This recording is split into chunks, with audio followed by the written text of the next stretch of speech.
kaasi wuxuu ahaa agaasimaha warfaafinta madaxtooyada Soomaaliya oo ka warbixinayay waxyaabihii diiradda lagu saaray shirka.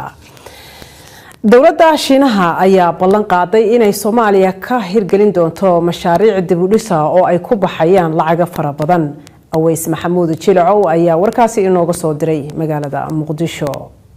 On behalf of the Chinese embassy, I would like to take this opportunity to express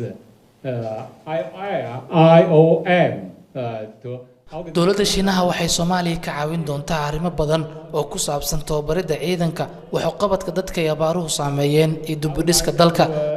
Express appreciation for all the friends coming today. Safiirka dowladda Shiinaha u fadhiya Soomaaliya wuxuu hadalkan ka sheegay munaasabad lacag 1 milyan ah oo dowladda China ugu wareejinaysay hay'adda IOM oo Soomaaliya ka fulin doonta mashaariic wax loogu qabanayo dadka ay abaaruhu saameeyeen. Dhinaca dib u dhiska dowladda Shiinaha waxay qorsheynaysaa inay dayactirto isbitaalka hooyada dhalaanka ee Banaadir, garoonka kubadda cagta ee Stadium Muqdisho iyo xaruntii hore ee murtida iyo madadaalada ee tiyaatarka qaranka.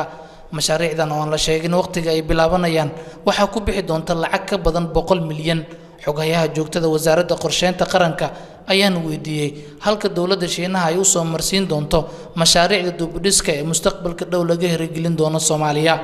ma rajaynayno saas hadda waxa jira qorshayaal dib loogu dhisayo sida maqlaysa isbitaalka Banaadir, tiyaatarka Soomaaliya, Stadium Muqdisho intaba waxa fulinay shirkadda Soomaaliyeed iyo dowladda Soomaaliya.